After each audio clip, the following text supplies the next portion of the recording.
It's a good day for reading and exploring Cleveland's past. Hello and welcome to Checked Out. We're broadcasting from Euclid Public Library in beautiful Euclid, Ohio. I'm Jean Robinson, multimedia and communications specialist. And I'm Mike Stein, Assistant Manager of Adult Services. We talk about our favorite books, movies, services, and events with our favorite people and our favorite community. Each podcast will feature a theme. Today, we'll learn about Cleveland's Cozad Bates House that played a major role in the Underground Railroad. And our special guest today is Fran Stewart, the founding board member of Restore Cleveland Hope. Welcome to the podcast, Fran. Thank you for having me. I'm delighted to be here. And your group, Restore Cleveland Hope, is responsible for renovating the Cozad Bates House, which is located in the University Circle neighborhood near Case Western Reserve University. So tell us a little bit about the house. Well, Mike, it would probably be better to say that University Circle Incorporated is responsible for renovating the house. Restore Cleveland Hope was a group that was founded specifically to help save the Cozad Bates House, which at the time had been vacant for decades. So we organized because we wanted to preserve this historical link to a time when Cleveland and the University Circle area of Cleveland in particular was very active in the anti-slavery movement. So we organized to save the house and then to reclaim this important part of Cleveland's history that many of us had forgotten that Cleveland had actually played a role. We knew that Oberlin had been really active, but most people didn't know that much about the role that Cleveland had played. Now, the house was built when? And I suppose it was back far enough where that part of town was still considered farmland? Yes, that part of town was farmland. It was actually not even part of Cleveland. It was East Cleveland Township. And it was as you may have seen when you toured the house, we have the images showing that it was nothing but farmland. It was nothing like what we today know of as the University Circle area. The oldest portion of the house, because the house was actually built in 3 different phases. The oldest portion of the house was built early 1850s, 1852, 53. And then it was added onto in the 1860s. And then the grand Italianate front portion of it that is just so beautiful was built in the 1870s. It says on the University Circle website about the house is the last pre-Civil War house. Right. It's the last one that built before the Civil War. Yeah. In that area. Even if we can never say that it was for sure a stop, it is the only symbol of that era that still exists. Yeah. That's remarkable. We can't say that there was ever anybody who was sheltered there, but we do know that the people who lived in that house and the people that they were neighbors with and friends with and intermarried with were active Underground Railroad conductors. And there's no other home that dates to that area that still exists in the University Circle area. So that's why it is such an important physical link. So we can make a strong circumstantial case because the house was empty for a period of time. And so it certainly would make sense that if you already know that there's activity going on in this area, that perhaps it may have been used. And we also know from the house was built by Andrew Cozad for his son, Justice Cozad. And we know from Justice's diaries that he remembers working in the fields with people who were freedom seekers and had escaped slavery, and that he actually sat down and ate meals with them. And so that would give you a sense of what the family mindset was. So we can make a strong circumstantial case, but we have no proof that it was indeed a stop on the Underground Railroad. So we're talking with Fran Stewart of Restore Cleveland Hope about the Cozad Bates House. And we're saying Cozad Bates, and it might be hard for people who aren't familiar with it to understand that's 2 different names, Cozad and Bates. So who are the Cozads? Who are the Bates? Where did those names come from? Well, so I mentioned the Cozads. For our story and our purposes, we don't really talk that much about the Bates. The Bates Mhm. came later. I'm actually not certain whether they were family members and they somehow inherited the land, or they simply purchased it. So when you tour the house, you hear mainly about the Cozads, but the house doesn't only focus on the Cozads because as I mentioned, there was a lot of activity that was going on in this area and more broadly throughout Cleveland and Northeast Ohio as well. And so we try to tell the stories of some of those other people who were involved, whose homes don't exist anymore, or whose stories, many of them were very, very important, and we don't even know what they looked like.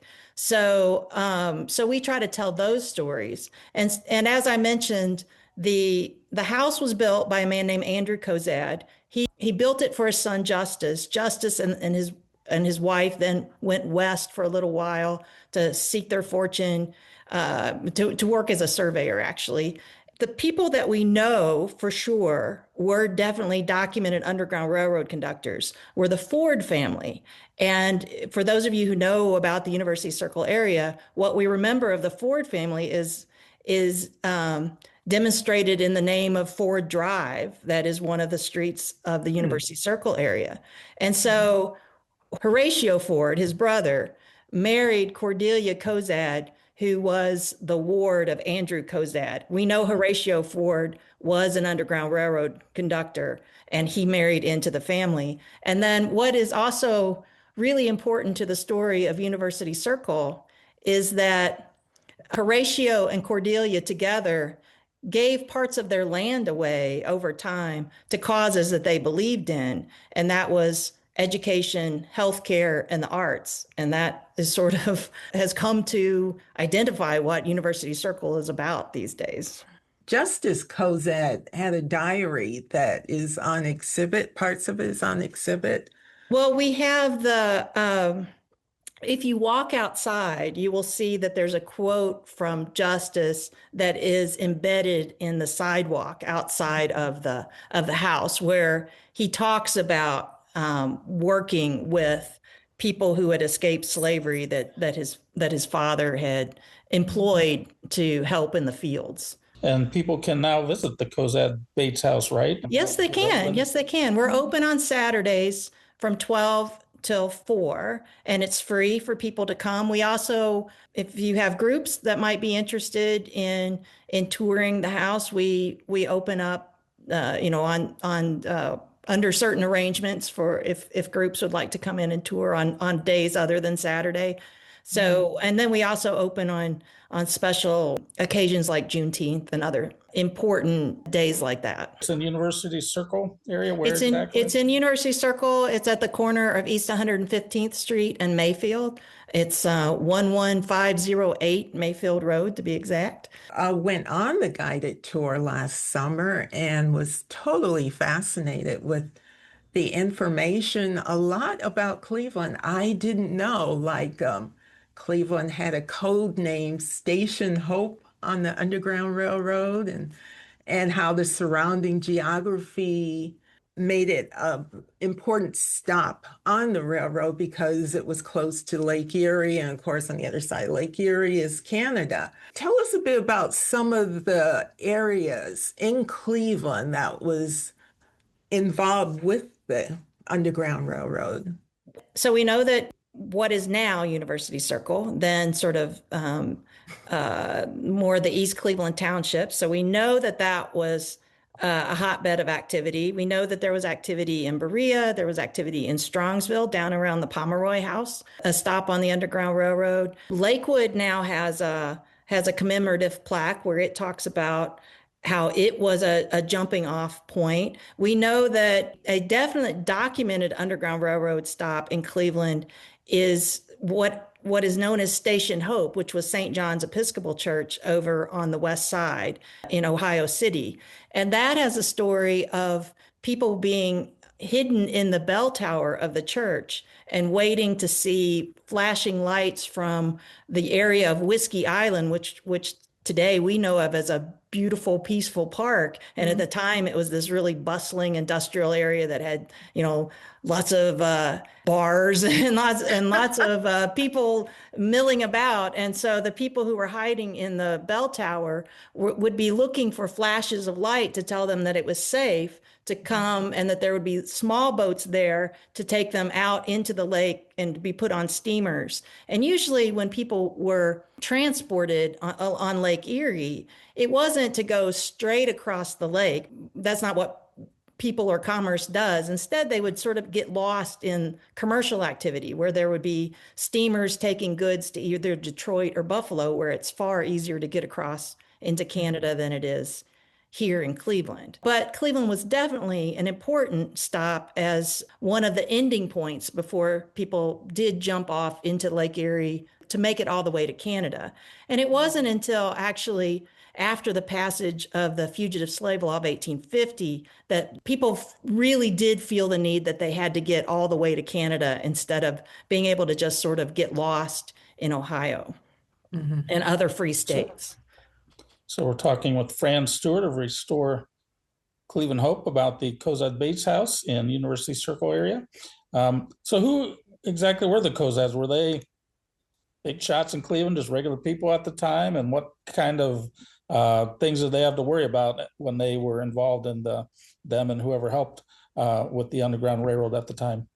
I mean, I think that's a great question because what is really so fascinating about the Underground Railroad is that it did have people who were hotshots in town. And if you take the example of the Oberlin-Wellington Rescue, where we know that hundreds of people poured out of town to rescue this young teenage freedom seeker who had been captured by bounty hunters and was being taken back to the South. And so we know that those were professors and lawyers and ministers and people like that. We know that ministers were very much involved in this work.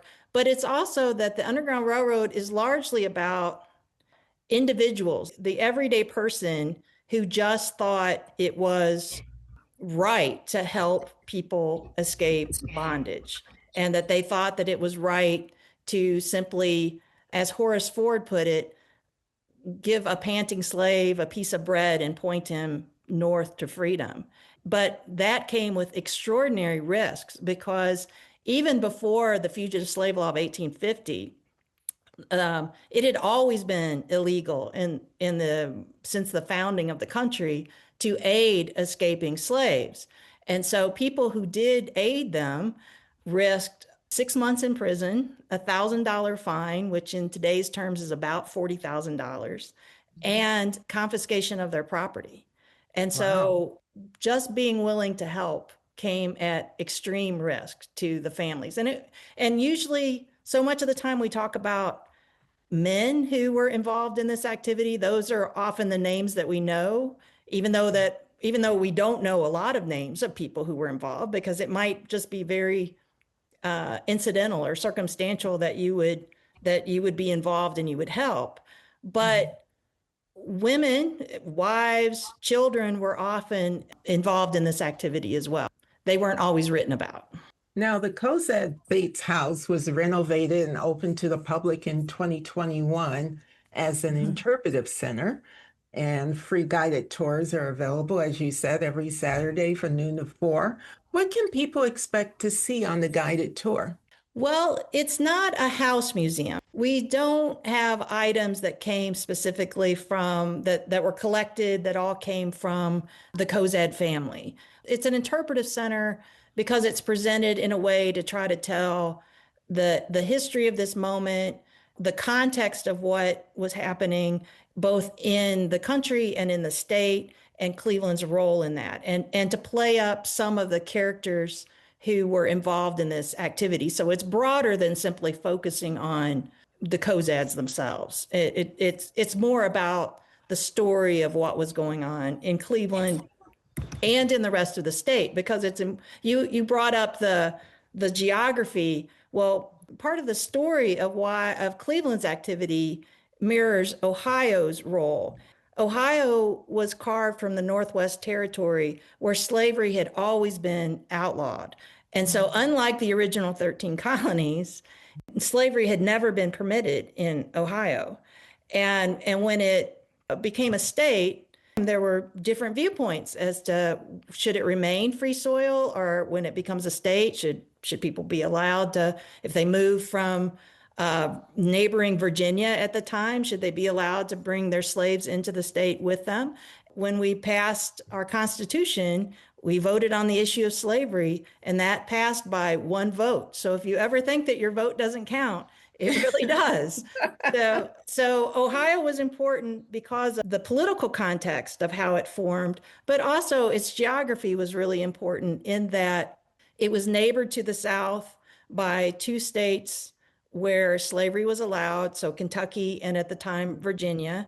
And then to the north, it was bordered by Canada, where slavery had been outlawed throughout the British Empire in the 1830s. Tell us about Sarah Lucy Bagby Johnson and her story. So she was a young woman who escaped off of a farm in what is now West Virginia, but at the time was Virginia. And so she first made her way into Pennsylvania and then wound up in Cleveland. She was a very young woman in probably her early 20s. So she made it to Cleveland and she found work. Her purported owner found out where she was and came to reclaim her. Now, all he had to do is prove that he had paperwork that said that he, was the purported owner of a Sarah Lucy Bagby, and she never denied who she was. And then under the law, she should be sent back. So her trial under the fugitive slave law was in January of 1861. And this ended up being a very, very divisive court case in Cleveland because the storm clouds of war are already brewing. And so people who are even very ardent anti-slavery proponents, the judge himself was very, very much in the camp of being an anti-slavery advocate. But they were saying, okay, we need to show that the North will abide by the law of the land. And so we need to send her back. But more radical voices were saying, there is no way that sacrificing the freedom of this young woman is going to keep the war away. And all the South is trying to do is show that we will bend and do what they want. And so ultimately, the case was decided in favor of we will abide by the law of the land, and Lucy Bagby was sent back to slavery. We believe that she either was the last fugitive slave returned under the fugitive slave law, or she was definitely one of the last, because her case was in January of 1861. And as everyone who remembers their high school history know, that the Civil War broke out in April of 1861. So the more radical views were probably right, that it wasn't going to be one young woman who managed to keep us from being at war. Wow. But I should say that her case has a happier ending, because she was returned, she was imprisoned, but then a couple of years later, West Virginia secedes from Virginia over actually the issue of slavery. The Union Army rolls in and imprisons the man who supposedly owned her in the very jail where she had been housed when she was sent back from freedom after being returned to slavery. And she ultimately married a Union soldier and returned to Cleveland, where she is buried in Woodland Cemetery. Oh, wow. That's something you can learn at the Cozad Bates House. Any of the free guided tours on Saturdays from noon to 4. You said you went on that last year, Jean. It was amazing. I learned a lot of things I didn't know about Cleveland. You can look up a website for University Circle. Has a page about the Cozad Bates House. It's spelled COZAD-BATES. So Google that. You'll find a website about it. They're on the the Ohio Underground Railroad Tour Trail. We're on the Network to Freedom, which is part of the National Park Service. And so Ohio has more sites that are part of the Network to Freedom than any other state in the Union. So that should tell you how important Ohio was to the anti-slavery cause. And do you have an app as well? Are you working on one? We do. So I and a couple of other women decided to create an app that is called Ohio Freedom Path that is free to download on Google Play or the Apple App Store. And it tells Ohio's Underground Railroad history, but we sort of tie it to the Ohio to Erie Trail that runs from Cincinnati to Cleveland. Almost the entire way is a dedicated biking trail. And so we sort of use that as the backbone for telling Ohio's important anti-slavery story. And so all along the way, we tell the histories of those communities are along the path of the Ohio to Erie Trail. We were so fortunate to have many members of the community who were willing to bring life to some of the stories of the characters that we talk about as part of the Ohio Freedom Path. So we have people like Obie Shelton and Harry Boomer and Dan Moulthrop. Presser Pickett does an amazing version of both Frederick Douglass when he came to speak at Western Reserve Academy, and also a man named Charles Langston, who actually was the grandfather of poet Langston Hughes. He was put on trial for the Oberlin Wellington rescue, and his testimony on his own behalf is just so powerful, and Prester does such an amazing job. So we hope people will check it out. I find it to be so extraordinary to listen to how people brought their own interpretations into giving voice to these really extraordinary people from history that have such a wonderful story to share with us. And it's called the Ohio Freedom Path, and it's free to download. And I just did download it. You can listen to introductions to things, look at county tours. So it looks like we put a lot of work into that. It was so much fun. And Jan Thrope and Leanne Moses and I are the ones that put it together. Jan did the entire Ohio to Erie Trail, either walking or biking. How long did it take to walk that trail? Well, if we, it's about 300 miles. So depending on how many miles you're willing to walk a day, it's about 300 miles. Wow, you have to be in good shape for that. But Ohio's pretty flat, so that makes it true. easy. Thank goodness for that. But it was fun. We had a great time. So we would just like others to sort of put their feet in the path, because Jan and I walked in 2022, and that happened to be the 20 years since Joan Southgate had done her walk across the state of Ohio, which is sort of she what wrote a book set about all of this off. Right. Joan decides that she wants to walk across Ohio in honor of the known and unknown people who were brought together, Black and white, men and women, along Ohio's Underground Railroad. And so she did that in 2002, and we walked in her honor in 2022. And then as we were walking, we thought, wouldn't this be great if we turned this history into something that might inspire others to put their feet in the path or their bicycle tire in the path, well, however you want to get across. So, and what is the name of her book? In Their Path. And you can purchase that from Restore Cleveland Hope, which we usually have a few on hand at the Cosette Bates house. I think we also might have it in the library. I hope so. I hope so. Right, Mike? I'm looking right now. He's checking it. Well, while he's checking if not, I know someone who can get you one. If not, it should be in our library. While he's checking that, I was fascinated to hear about Langston Hughes's grandfather and what an activist he was. He was indeed. So Charles Langston and his brother, John Mercer Langston. His brother was, I believe, the first Black man to pass the bar in the state of Ohio. And so Charles Langston had already been a known anti-slavery activist. He would go around to different communities and help to organize activities related to the slavery issue. Now, I don't want to give people the impression that the Underground Railroad was this really organized network, because it wasn't. It was really just sort of this loose network of people who thought they needed to do what was right to help people escape bondage. But the reason that it's so hard for places to document whether they are real sites that where people were housed is because it was dangerous to keep records. And so much of this is oral history, and oral history is both delightful and frustrating to try to work with. I know that's an aside, but I just wanted to make sure that no one thinks that there were these big conventions of Underground Railroad activists. Usually they would only know maybe the person that they could trust who was the sending people to them, and then who they could trust to send someone that they had in their care.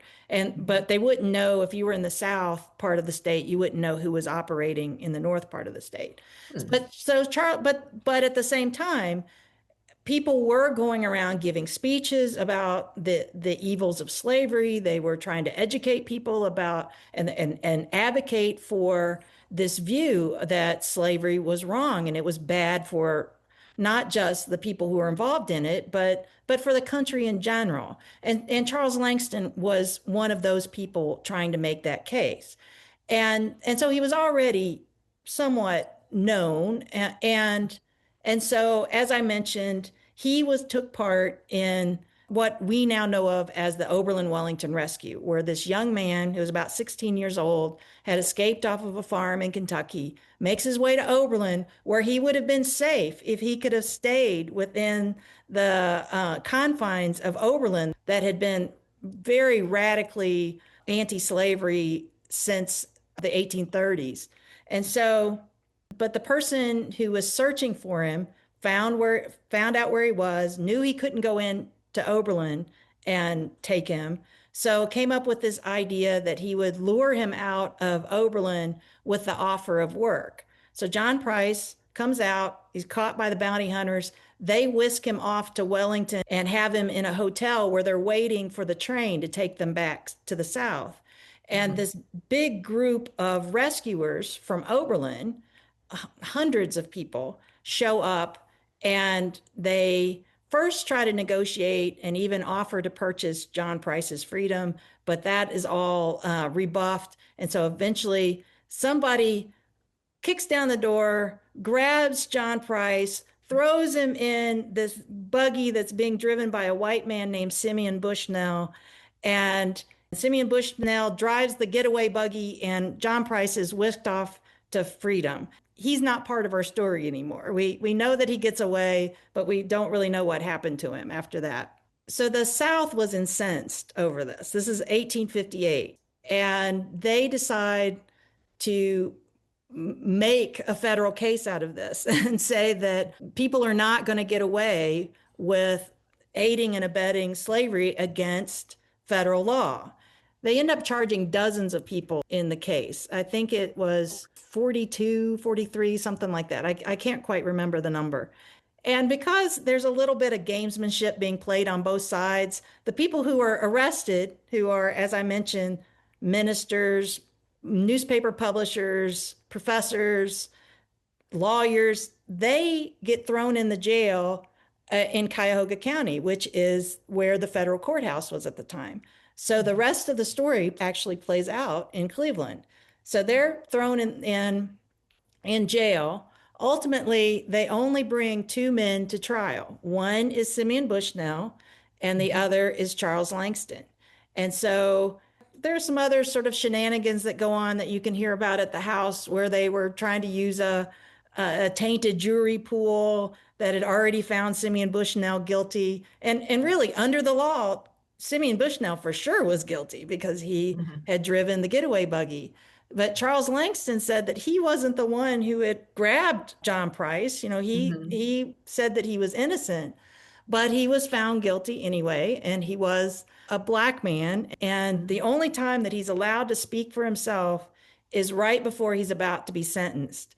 And he rises and he does this incredibly moving and eloquent oration where he essentially puts the entire U.S. justice system on trial and says that his own father, who actually had been white, had fought in the American Revolution and had thought that he was fighting for the freedom for not just himself, but for people like his son. And yet, because Charles Langston was of mixed race, people could just turn him into a slave. And so it's just a very powerful message where he talks about that it wasn't an impartial jury, it wasn't a jury of his peers. And what you hear with this story, and what I hope you would hear if you listen to the Ohio Freedom Path app, is that much of what they were wrestling with at this time in history still feels pretty relevant to some of the issues that we're dealing with today, and just very powerful. And that's why we like on the app that we aren't interpreting what anybody's saying. We're just letting them speak for themselves, and we're letting them tell the story as they saw it at the time. And it's a great Cleveland story, this Underground Railroad and anti-slavery activism. Now, are there ways that people can get involved and support the Cozad Bates House? For sure. we would love to have anybody who would like to come and learn the history and help us to share the history with others. I mean, you can go to restoreclevelandhope.com. There's a button there to donate if you would. We would happily accept any donations. And we also, because we try to take this story into the schools, we also do things called Beloved Community Dialogues that we take into other organizations, where we try to use some of these stories from history, as I mentioned, wrestle with some of the challenges that we still face today. So yes, we would happily have anybody go to info@restoreclevelandhope.com and send us a note. And if you have any interest in volunteering or learning more about this story, we'd be happy to hear from you. Now, I understand that only the first floor of the Cozad Bates House is renovated and you can't go on the second level. Is there a plan in the future to renovate the second floor? Well, if anybody happened to have a spare $1 million or $2 million, we would love to have that.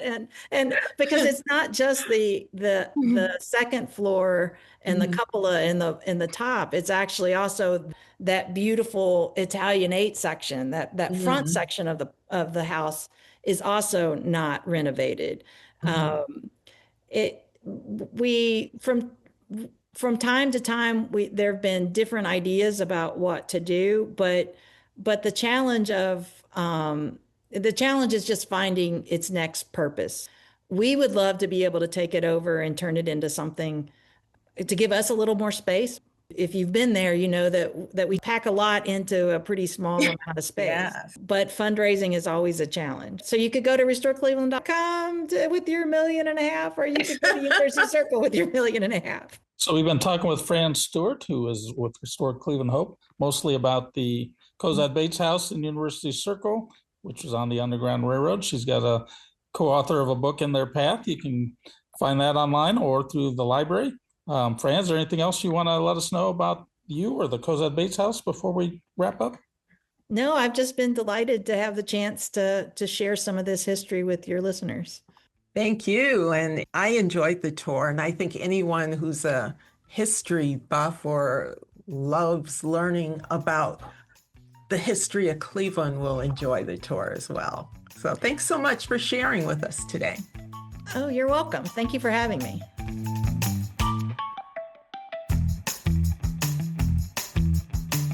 Now it's time for the library news you cannot use. Gee, never underestimate the power of TikTok. A library in Prague, capital city of the Czech Republic, has become a draw for those wanting to take pictures with its book tower. According to kdhnews.com, the cylindrical tower of 8,000 books was created by Slovak artist Matej Kren in 1998. But only in the last 3 years has it become a TikTok tourist attraction. A tourist from Thailand said he saw it on social media and wanted to take a photo. He was one of about 100 others who waited an hour for a picture. The tower features an entrance and mirrors at each end, making it look like an endless tunnel. Christmas and Easter draw the most visitors, with those times drawing nearly 1,000 visitors per day. And now I want to head overseas to make my TikToks. Well, on your way to Prague, Mike, stop by Cambridge in the UK. A University of Cambridge student librarian has also discovered the power of TikTok via her library. According to BBC.com, Laura Harris has been singing the University of Cambridge's closing library announcements for many days.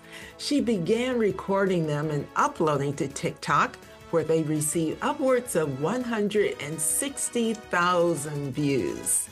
She sings the announcements to the tunes of Chappell Roan, Olivia Rodrigo, Britney Spears, and of course, Taylor Swift. Her videos can be found on TikTok under her account, Laura C. Harris, and her original songs can be found under her name on Spotify, the same place where you can hear our podcast. And that's the library news you cannot use. Thanks for listening to Checked Out. You can learn more about Euclid Public Library by going to our website, euclidlibrary.org.